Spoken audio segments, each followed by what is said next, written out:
In the bustling streets of 18th-century Frankfurt, Germany, a new chapter in financial history was quietly beginning.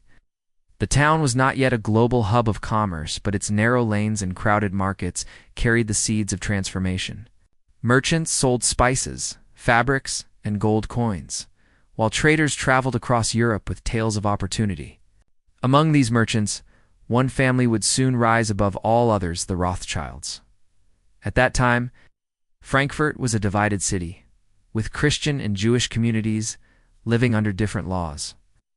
The Jewish population was restricted to a small ghetto known as the Judengasse, or Jewish Alley. Life in the ghetto was difficult. Families lived in cramped conditions, with strict curfews and limited rights. Yet it was within this small, overlooked quarter that the foundations of one of the world's greatest financial dynasties were laid. Here lived Mayer Amschel Rothschild, the man who would later be remembered as the patriarch of the Rothschild family. Born in 1744, Mayer grew up surrounded by both hardship and ambition. His father was a trader who taught him the basics of money handling and the value of trust in business. Mayer learned early that wealth was not only about coins and jewels, but also about reputation and networks. As Frankfurt's market thrived, Mayer saw opportunity where others saw limitations. He began working as a coin dealer, trading rare currencies and antique metals. His keen eye for detail and knowledge of history gave him an advantage over his competitors. Slowly, he started building connections with powerful families, including aristocrats who valued his expertise in finance. These early connections would later open doors across Europe. The Frankfurt of Mayer's youth was a place of contrasts. On one hand, it was filled with the energy of trade and commerce. Other, it was marked by inequality and restrictions. Yet, it was in this very environment that Mayer developed the resilience and vision that would allow him to expand far beyond the narrow Judengasse. From these humble beginnings in Frankfurt's bustling marketplace, the Rothschild story truly began. It was not yet a tale of immense wealth or global power, but rather of a young man observing the flow of money, learning its secrets, and preparing for the remarkable journey ahead.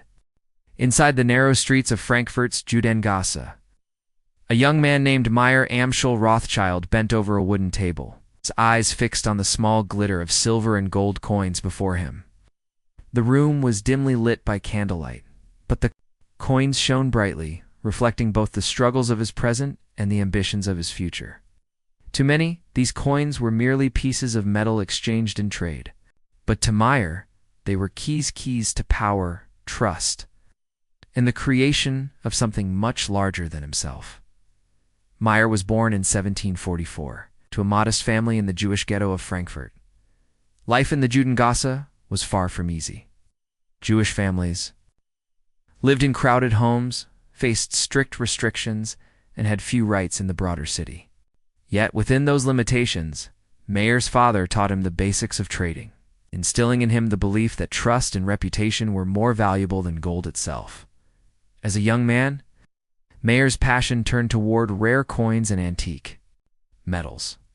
Collectors from noble and aristocratic circles admired such treasures. Mayer quickly realized he could use this interest to build connections with the powerful. He studied the details of each coin, carefully its history, its origin, its worth, and soon gained a reputation as a knowledgeable and trustworthy dealer. His clients were not only impressed with his collection, but also with his honesty and precision in every transaction. The sight of Mayer counting coins on his table was more than a simple business act. It was the beginning of a dynasty. With each transaction, he expanded his circle of contacts, slowly moving beyond the Judengasse. Aristocrats and wealthy merchants began to trust him with larger sums of money, seeking his advice not only on coins, but on financial matters. From this humble trade, Mayer built the foundation of banking relationships that would stretch across Europe. The coins represented more than commerce, they represented Mayer's vision. He understood that money was not simply currency, it was influence. Whoever could control its flow could shape events far beyond the walls of Frankfurt. Mayer's careful counting was a symbol of discipline, patience, and foresight. What seemed like a small business of trading rare coins was, in truth, the first step in creating a financial empire. In that small room, with coins scattered across a wooden table, Mayer Amschel Rothschild began transforming himself from a modest dealer into the patriarch of a family that would one day be called the richest and most powerful in the world. In the late 18th century, the image of a European banking hall represented more than just a place to store wealth. It was the heart of commerce, a center of trust, and a gathering point for merchants and rulers alike. For Mayer Amschel Rothschild, this environment was the stage upon which he would transform from a coin dealer into a true banker. The small table of coins and metals expanded into financial services that drew the attention of the powerful. The banking halls of that era were not always grand marble buildings as we imagine today. They were often modest rooms where transactions were discreetly carried out. Yet even in their simplicity, they carried immense importance. People came to exchange currency, seek loans, or secure investments for trade and travel. Mayer understood these needs and offered services that went beyond simple trading. He provided advice, credit, and above all, reliability. As his reputation grew, Mayer began to extend credit to noble families and local rulers. This was risky, but his cautious nature and sharp calculations allowed him to manage debts carefully. He realized that banking was not only about handling money, but also about managing relationships. A handshake, a promise, and a reputation for honesty could be as valuable as gold itself. Within these early banking halls, the Rothschild system began to take shape. Mayer taught his 5 sons the art of finance, preparing them to spread across Europe. He envisioned a family network, each son managing a branch in a different city: Jena, Paris, London, Naples, and Frankfurt. Together, it would form a web of financial power that no single institution could rival. The image of a banking hall filled with men in fine coats and wigs symbolizes this transition. It was here that ordinary trade evolved into modern finance, and it was here that the Rothschilds began their rise to dominance. Through careful planning, discreet dealings, and relentless hard work, Mayer turned a modest operation into a family empire. This period marks the foundation of what would become one of the most influential financial dynasties in history.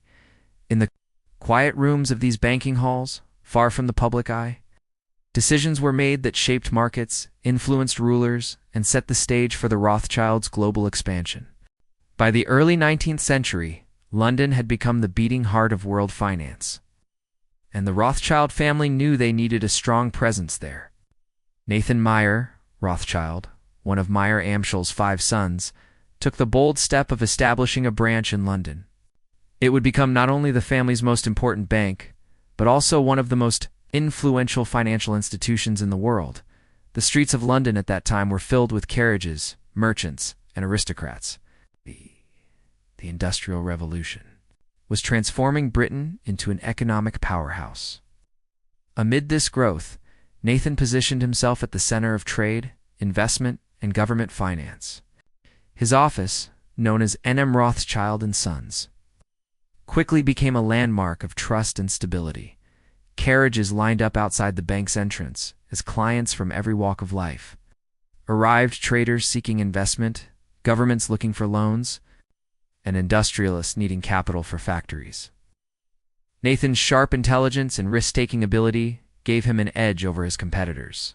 He mastered currency exchange, invested in international trade, and built relationships with key figures in the British government. One of Nathan's most significant contributions came during the Napoleonic Wars. Britain needed massive funding to sustain its war effort, and Nathan became one of its key financiers. He developed an intricate system of couriers and information networks, allowing him to transfer money across Europe faster than anyone else. This gave him an advantage not only in business, but also in politics, as governments came to rely on his efficiency. The carriages in front of his bank symbolized more than wealth. They represented influence. Nathan Rothschild's role in London marked a turning point in the family's history. The Rothschilds now stood at the very center of global finance. Their decisions in London would ripple across Europe, affecting markets, trade, and even wars. The scene of a busy London street, horse-drawn carriages pulling up to the Grand Bank building, captures the family's transition into true international power. The Rothschilds were no longer just bankers. They were partners of nations, financiers of wars, and architects of a new economic age. Every dynasty has a symbol, and for the Rothschilds, it was their family crest. The crest was not merely decorative. It was a powerful message to the world. It featured 5 arrows bound together, representing Mayer Amschel Rothschild's 5 sons, each destined to lead a branch of the family empire in a different European city. The message was clear. Individually, they were strong, but together, they were unbreakable. The scroll bearing the crest became a declaration of unity and vision. At a time when rival banking families often collapsed due to division or mistrust, the Rothschilds stood apart by working as one. Mayer had taught his sons that their power lay not only in money, but in loyalty to each other. This principle became the foundation of their success. Each arrow symbolized a son Amschel in Frankfurt, Salomon in Vienna, Nathan in London, Karl in Naples, and James in Paris. Spread across Europe, they created a network that no single government or rival could match. They shared information, coordinated loans, and protected each other's interests. This unity gave them resilience during wars, revolutions, and market crashes. The crest also reflected their determination to rise above the prejudice of their time. As a Jewish family operating in Christian-dominated Europe, they faced suspicion and hostility, yet the crest proclaimed that they were more than individuals in a ghetto. They were a dynasty with vision and strength, displayed on documents, mansions, and family possessions. The crest became a reminder of their roots and their mission. It told allies and rivals alike that the Rothschilds were a force to be reckoned with. More than just bankers, they were builders of an empire that rested on trust, discipline, and solidarity. The scroll with the family crest symbolizes the Rothschilds' transformation from humble traders into a legendary dynasty. It captures the essence of their strategy, unity, secrecy, and strength. It is a reminder that their wealth was not only measured in coins, but in the loyalty and vision that bound them together. By the mid-19th century, the Rothschilds were no longer confined to modest homes or narrow banking halls. Their success had brought them immense wealth, and their mansions became symbols of that prosperity. Inside these grand estates, every detail reflected refinement and power crystal chandeliers, priceless art, marble staircases, and libraries filled with rare books. But these mansions were more than just places of luxury. They were political and financial centers where history was quietly shaped. Around the Rothschild dining tables, kings, diplomats, and business leaders gathered. Deals were discussed, alliances were forged, and decisions made in these private rooms often carried more weight than those made in parliaments. The Rothschilds also became known as great patrons of culture. Their homes were decorated with masterpieces from the greatest artists of Europe. They supported music, sponsored museums, and funded universities. They used their wealth to build not only their fortune, but also society itself. These mansions reflected the dual nature of their power. On one hand, they displayed immense luxury, showing the world the rewards of success. On the other, they served as centers of influence, where conversations shaped economies and governments. The lavish interiors symbolized not only personal comfort, but also the family's role as cultural and financial leaders. The grandeur of these homes also reflected their resilience. Despite prejudice and suspicion, the Rothschilds had risen from the narrow ghetto of Frankfurt to some of the most luxurious residences in Europe. Their mansions stood as silent witnesses to their journey from poverty to power. This image of a lavish interior captures not only wealth, but also legacy.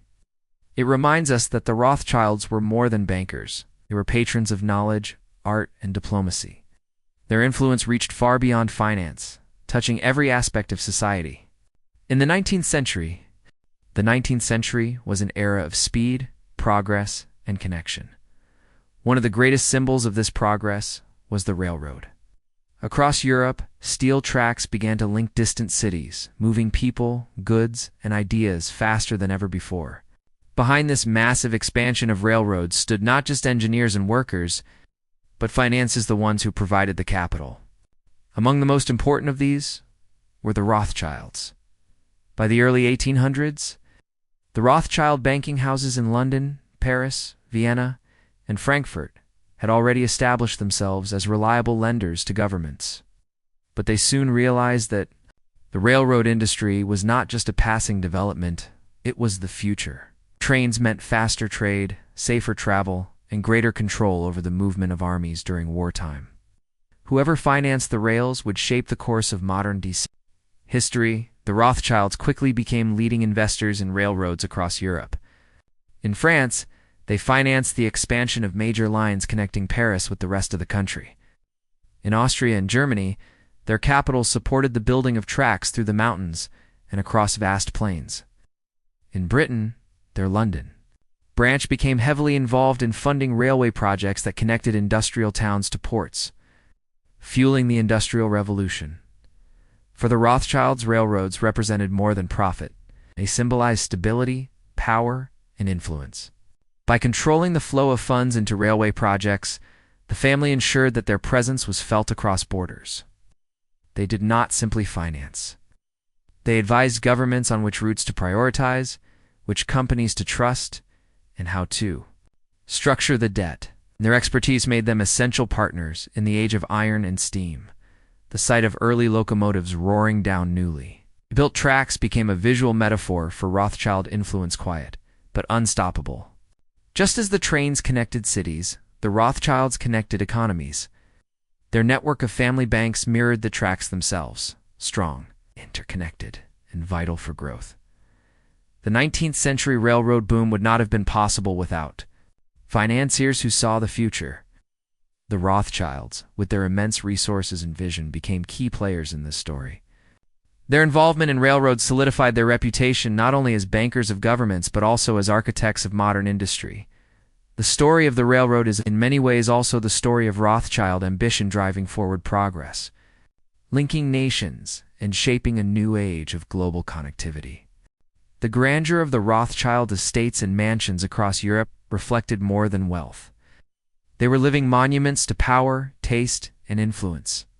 From the countryside of England to the hills of Austria and the vineyards of France, the Rothschild residences stood as a testament to how far the family had risen in just a few generations. In England, the family's estates in Buckinghamshire, such as Waddesdon Manor, became symbols of luxury and elegance. Built in the French Renaissance style, these mansions showcased not only the family's wealth, but also their appreciation for art and culture. Inside, vast collections of paintings, rare books, and antiques were carefully curated, turning their homes into private museums. Guests who entered these estates were greeted with both beauty and influence. On the continent, similar estates sprang up in Austria, France, and Germany. The Rothschilds understood that land ownership was not only about comfort, it was about prestige.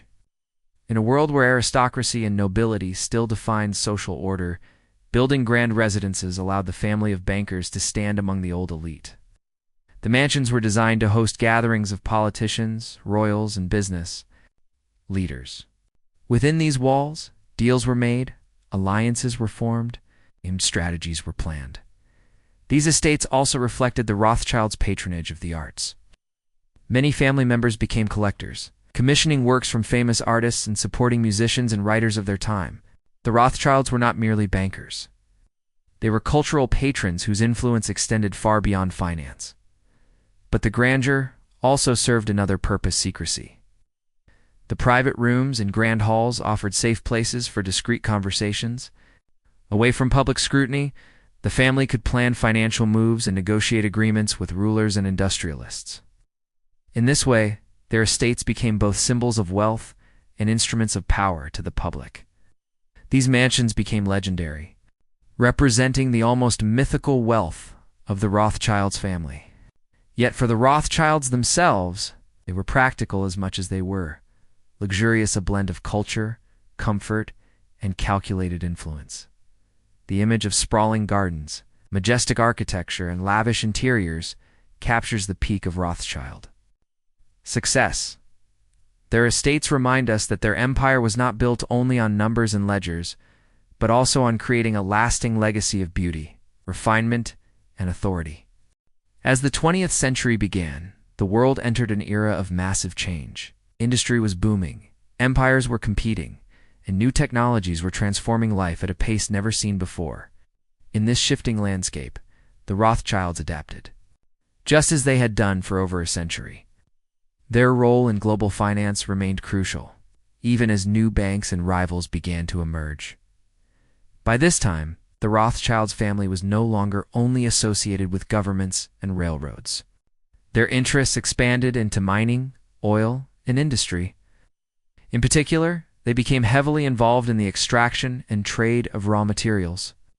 In the late 19th and early 20th centuries, Rothschild investments in mines across Africa and South America allowed them to control the flow of valuable resources like gold and diamonds. Their influence stretched far beyond Europe, reaching into colonies and developing nations. The Rothschilds also continued to play a role in financing wars and rebuilding economies. Their experience with government loans made them natural partners for nations preparing for conflict or recovering from it. During World War I, their financial expertise was used to stabilize currencies and provide loans that kept economies running under pressure at the same time.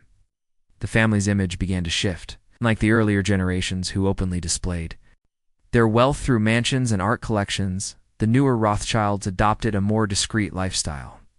They maintained their influence, but operated with less public visibility, blending into the growing class of international bankers and industrialists, despite growing competition from American financiers like J.P. Morgan.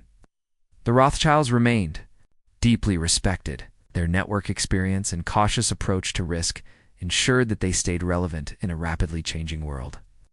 They were no longer the only major players, but they remained among the most trusted. The early 20th century marked a transition for the Rothschilds. They were no longer the unstoppable rising power of the 19th century, but neither had they faded away. Instead, they adapted to new industries, new technologies, and new political realities. Their story in this era is one of quiet but steady resilience, proving that even as the world changed dramatically, the Rothschild legacy endured. Today, the Rothschild name still carries an aura of mystery, power, and wealth. While the family no longer dominates headlines the way they once did, their legacy remains firmly embedded in global finance, philanthropy, and culture. In the modern era, the Rothschilds have diversified their influence. Their banking empire, though less concentrated than in the past, still operates through branches in London, Paris, and beyond. They are involved in investment banking, asset management, and advisory services, maintaining their reputation for discretion and expertise. But beyond banking, the family has become heavily involved in philanthropy. They support education, healthcare, scientific research, and the arts. Museums, universities, and cultural institutions around the world bear the mark of Rothschild generosity. This quieter form of influence has allowed the family to continue, shaping society while avoiding the intense scrutiny of earlier generations. The Rothschilds also remain connected to industries like wine production. Their vineyards in France, such as Chateau Lafite Rothschild, are world-renowned, producing some of the most valuable and prestigious wines on the planet. This blending of culture, business, and legacy reflects the family's unique place in history. Despite conspiracy theories that exaggerate their power, the reality is more nuanced. The Rothschilds are no longer the single most powerful family in global finance. Instead, they are one of many influential families and institutions shaping markets. Yet their history ensures that their name continues to spark fascination and debate. The modern Rothschilds represent continuity. They have moved from being the financiers of kings and emperors to becoming respected figures in international business and philanthropy. Their story today is less about secret control and more about lasting Impact through careful stewardship of wealth and influence. The image of the modern Rothschild family is one of evolution. They are heirs to a remarkable legacy, adapting to new challenges while preserving traditions of discretion, culture, and philanthropy. From Mayer Amschel Rothschild's coin business in Frankfurt to the modern global family network, the Rothschild journey is one of vision, resilience, and adaptability. Their story is not just about money, it is about shaping history itself.